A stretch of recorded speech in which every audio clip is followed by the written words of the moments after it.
Ça règle? Ouais.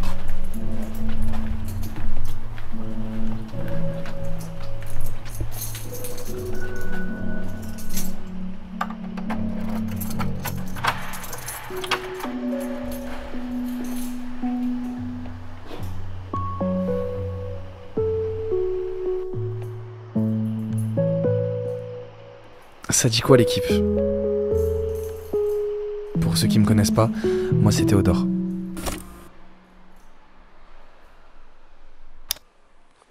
Hasta la vista, baby.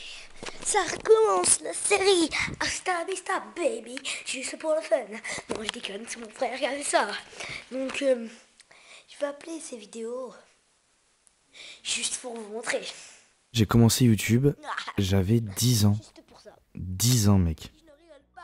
J'ai commencé par faire du jeu vidéo, après j'ai commencé à montrer ma tête, à faire des podcasts, des petites vannes, des analyses, des petits sketchs quoi. Petit à petit ça a commencé à prendre.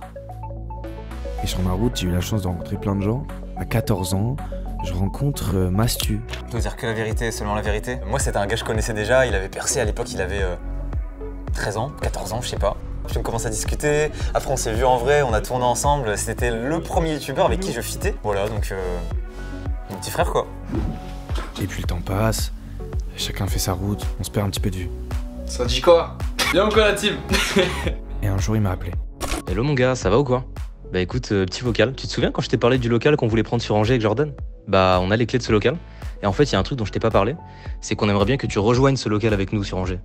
Est-ce que ça te chauffe ou pas? N'hésite pas à me dire, tu prends le temps, tranquillement. Vas-y, des bisous mon frérot. Moi je suis Jordan, et je fais des vidéos sur internet. Quand il me parle de Théodore, du coup il me parle de Actuan, de Linka et de Théodore. Et moi c'est trois personnes que j'ai jamais vues avant ça, ou qui sont des potes du coup de Théo à la base. Et je lui dis, ma seule crainte c'est j'espère que je m'entendrai aussi bien que toi avec eux. Et puis il s'avérait que ça se passait très bien en fait. Et lorsqu'il me tend cette main-là, c'est comme si tout ce que j'avais fait jusque-là m'avait mené à cette proposition-là. À ce moment-là, il me reste plus qu'une chose à faire, c'est charbonner les vidéos pour arriver en force, tu vois, au lot. Donc j'écrivais, je me notais toutes mes idées dans un petit carnet, dans mes notes. J'essayais de toujours avoir un temps d'avance pour me dire ok, à ce moment-là, je vais sortir ça. Après, j'aurai du temps pour sortir ça. Enfin, je prévoyais tout un planning. Je me disais que chaque idée pouvait être exploitable. Je marquais le plus de trucs possible. Après, je tournais, je donnais le meilleur de moi-même. J'essayais de montrer mes skills en théâtre parce que j'étais à l'école de théâtre à ce moment-là. Je montais, parce qu'à cette époque-là, je montais mes propres vidéos. J'étais sur Vegas Pro 12, mon gars. T'as peur du logiciel de moi. Je te jure, frérot, les galères que j'avais dessus, je perdais un temps ultime. Mais ça me tenait à cœur de monter mes vidéos à cette époque-là et je coupais parfaitement la musique pour que la vanne elle passe à ce moment-là. Enfin, je me donnais de fou. Et puis après, je publiais. Et je voyais les retours. Vous aimiez, des fois, vous en aviez rien à foutre. Mais en vrai, je faisais. Et le but, c'est de faire. Et donc à ce moment-là, j'ai fait une bonne dizaine de vidéos avec des concepts cool où j'essayais de mêler un petit peu toutes mes passions. J'ai fait Payday à ce moment-là qui avait un peu tout pété quand même. Moi je suis grave gang, pourtant je suis grave gay.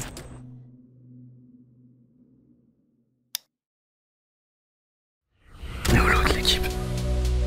Voilà, c'est mon studio pour l'instant.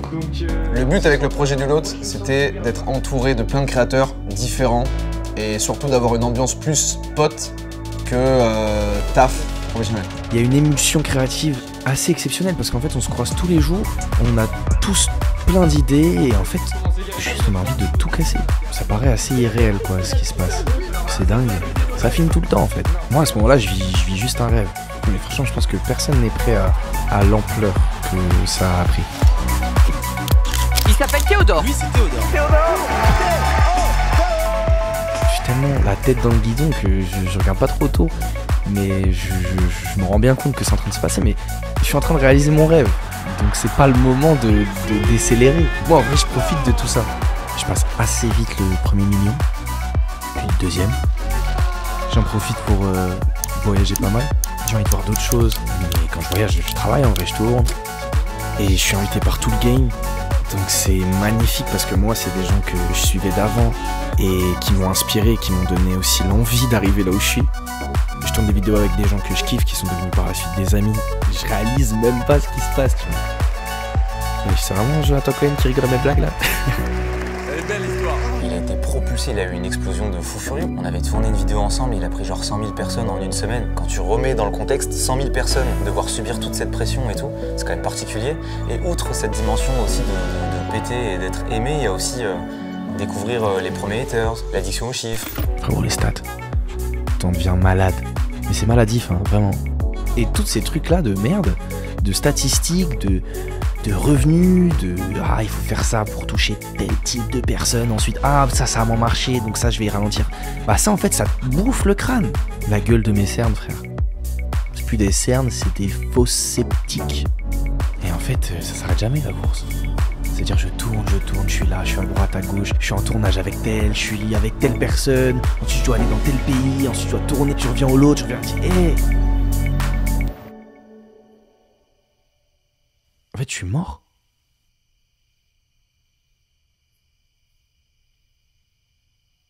En vrai, ce qui me sort un petit peu de toute cette course, c'est la musique.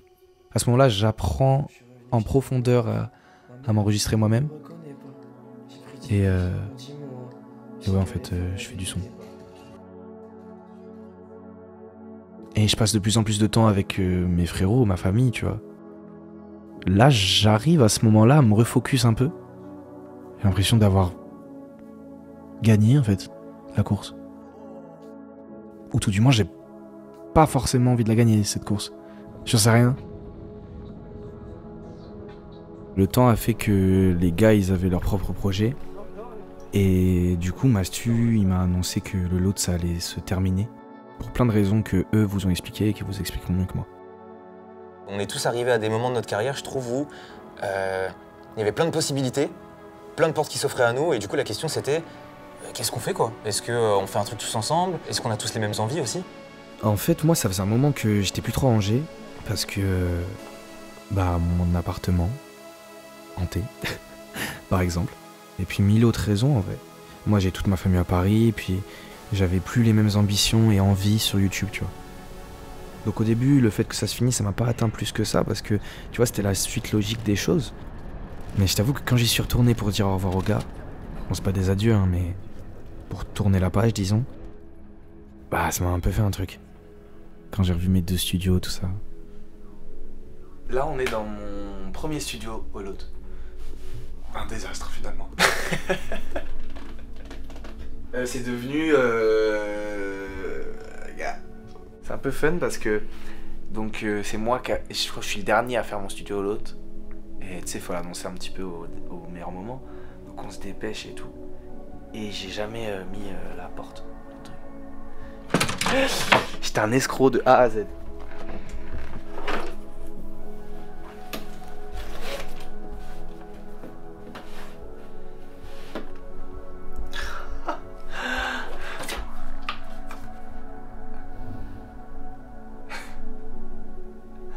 C'est trop drôle, mec.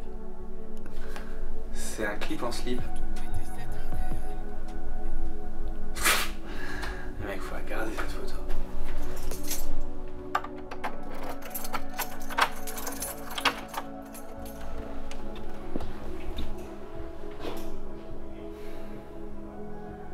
Bonjour à tous. Alors aujourd'hui, tout ce studio ne sort uniquement et simplement de ma tête.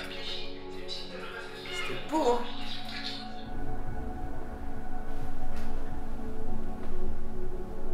Putain, ça fait chier.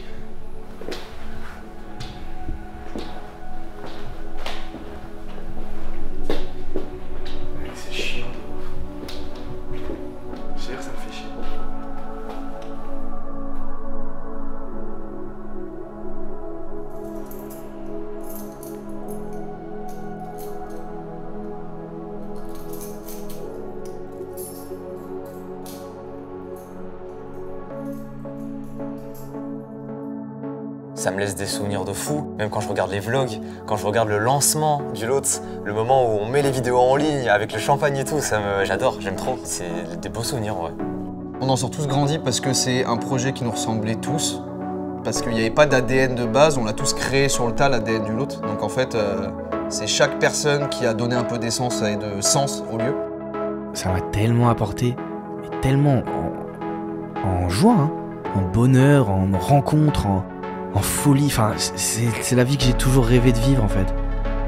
C'est exceptionnel. Jamais je regretterai cette période de ma vie. Vraiment, c'était exceptionnel.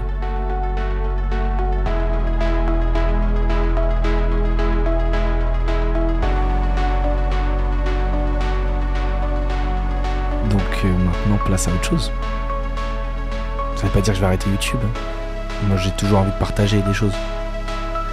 Mais je crois que ce sera différent. Ça, c'est sûr.